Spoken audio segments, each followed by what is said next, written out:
Bienvenido al capítulo 10 titulado La Torre de Babel del libro Patriarcas y Profetas de Elena G. de White. Para repoblar la tierra, de la cual el diluvio había barrido toda corrupción, Dios había preservado una sola familia, la casa de Noé, a quien había manifestado: a ti he visto justo delante de mí en esta generación. Génesis 7:1. Sin embargo, entre los tres hijos de Noé, pronto se desarrolló la misma gran distinción que se había visto en el mundo antediluviano. En Sem, Cam y Jafet, quienes serían los fundadores del linaje humano, se pudo prever el carácter de sus descendientes. Hablando por inspiración divina, Noé predijo la historia de las tres grandes razas que habrían de proceder de estos padres de la humanidad.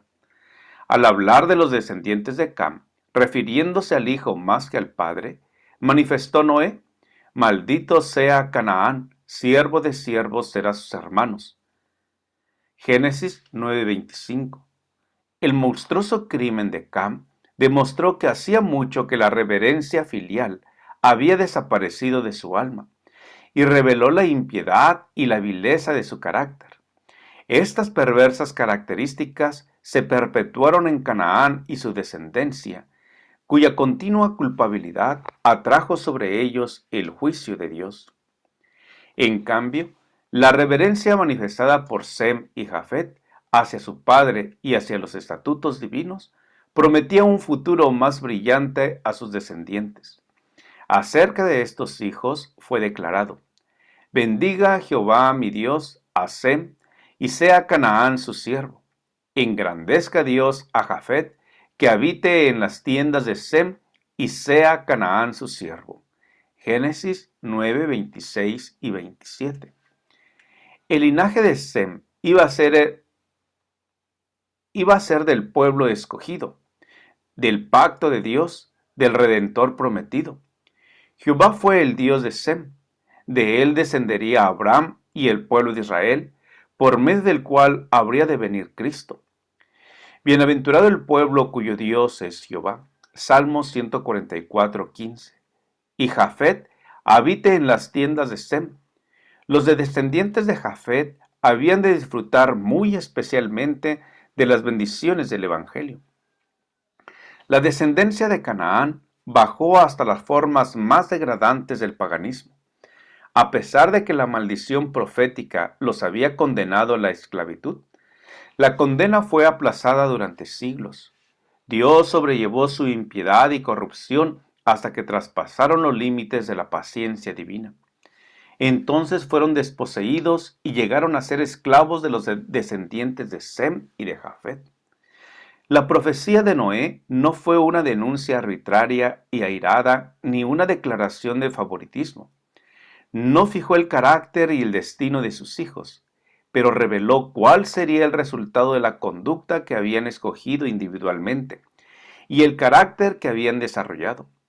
Fue una expresión del propósito de Dios hacia ellos y hacia su linaje en vista de su propio carácter y conducta. Generalmente, los niños heredan la disposición y las tendencias de sus padres e imitan su ejemplo, de manera que los pecados de los padres son cometidos por los hijos de generación en generación. Así la vileza y la irreverencia de Cam se reprodujeron en su posteridad y le acarrearon maldición durante muchas generaciones. Un pecador destruye mucho bien. Eclesiastés 9:18. Por otro lado, cuán ricamente fue premiado el respeto de Sem hacia su padre, y qué ilustre serie de hombres santos se ven en su posteridad. Conoce Jehová los días de los íntegros, y su descendencia es para bendición. Conoce pues que Jehová tu Dios es Dios, Dios fiel, que guarda el pacto y la misericordia a los que le aman y guardan sus mandamientos hasta por 1000 generaciones. Salmo 37:18 y 26 y Deuteronomio 7:9. Durante algún tiempo, los descendientes de Noé continuaron habitando en las montañas donde el arca se había detenido. A medida que se multiplicaron, la apostasía no tardó en causar división entre ellos. Los que deseaban olvidar a su Creador y desechar las restricciones de su ley, tenían por constante molestia las enseñanzas y el ejemplo de sus piadosos compañeros, y después de un tiempo decidieron separarse de los que adoraban a Dios. Para lograr su fin, emigraron a la llanura de Sinar, que estaba a orillas del río Éufrates. Les atraían la hermosa ubicación y la fertilidad del terreno, y en ese lugar decidieron establecerse. Decidieron construir allí una ciudad y en ella una torre de tan estupenda altura que fuera la maravilla del mundo. Estas empresas fueron ideadas para impedir que la gente se esparciera en colonias. Dios había mandado a los hombres que se diseminaran por toda la tierra, que la poblaran y que se enseñorearan de ella. Pero esos constructores de la Torre de Babel decidieron mantener su comunidad unida en un solo cuerpo y fundar una monarquía que a su tiempo abarcara toda la tierra. Así su ciudad se convertiría en la metrópoli de un imperio universal. Su gloria demandaría la admiración y el homenaje del mundo y haría célebres a sus fundadores. La magnífica torre, que debía alcanzar hasta los cielos, estaba destinada a ser algo así como un monumento del poder y sabiduría de sus constructores, para perpetuar su fama hasta las últimas generaciones. Los moradores de la llanura de Sinar no creyeron en el pacto de Dios que prometía no traer otro diluvio sobre la tierra. Muchos de ellos negaban la existencia de Dios y atribuían el diluvio a la acción de causas naturales. Otros creían en un ser supremo que había destruido el mundo antediluviano, y sus corazones, como el de Caín, se rebelaban contra él. Uno de sus fines, al construir la torre, era el de alcanzar seguridad si ocurría otro diluvio. Creyeron que construyendo la torre hasta una altura mucho más elevada que la que habían alcanzado las aguas del diluvio, se hallarían fuera de toda posibilidad de peligro. Y al poder ascender a la región de las nubes, esperaban descubrir la causa del diluvio. Toda la empresa tenía por objeto exaltar aún más el orgullo de quienes la proyectaron, apartar de Dios las mentes de las generaciones futuras y llevarlas a la idolatría. Adelantada la construcción de la torre, parte de ella fue habitada por edificadores. Otras secciones, magníficamente amuebladas y adornadas, las destinaron a sus ídolos. El pueblo se regocijaba en su éxito, loaba a dioses de oro y plata, y se obstinaba contra el soberano del cielo y la tierra. De repente, la obra que había estado avanzando tan prósperamente fue interrumpida. Fueron enviados ángeles para anular los propósitos de los edificadores. La torre había alcanzado una gran altura y por ese motivo les era imposible a los trabajadores que estaban arriba comunicarse directamente con los de abajo. Por lo tanto, fueron colocados hombres en diferentes puntos para recibir y transmitir al siguiente las órdenes acerca del material que se necesitaba, u otras instrucciones tocante a la obra.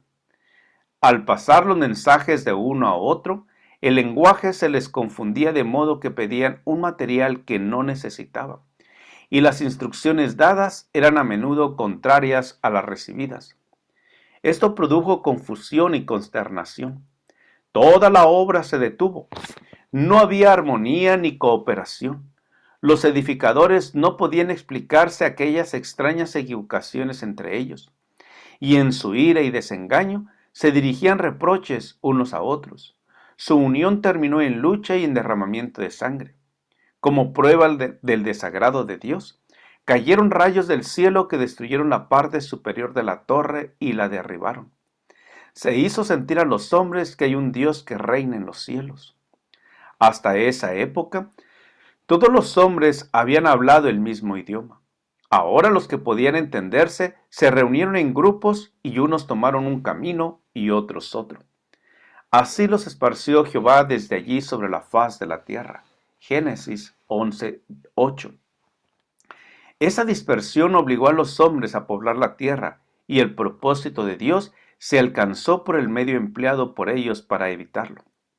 Pero a costa de cuánta pérdida para los que se habían levantado contra Dios. Era el propósito del Creador que a medida que los hombres fueran a fundar naciones en distintas partes de la tierra, llevaran consigo el conocimiento de su voluntad y que la luz de la verdad alumbrara a las generaciones futuras. Noé, el fiel predicador de la justicia, vivió 350 años después del diluvio. Sem vivió 500 años, y sus descendientes tuvieron así oportunidad de conocer los requerimientos de Dios y la historia de su trato con sus padres, pero no quisieron escuchar esas verdades desagradables. No querían retener a Dios en su conocimiento y en gran medida la confusión de lenguas les impidió comunicarse con quienes podrían haberles ilustrado. Los constructores de la Torre de Babel manifestaron un espíritu de murmuración contra Dios. En vez de recordar con gratitud su misericordia hacia Adán y su bondadoso pacto con Noé, se quejaron de su severidad al expulsar a la primera pareja del Edén y al destruir al mundo antediluviano. Pero mientras murmuraban contra Dios, calificándolo de arbitrario y severo, estaban aceptando la soberanía del más cruel de los tiranos. Satanás trató de acarrear menosprecio sobre las ofrendas expiatorias que prefiguraban la muerte de Cristo.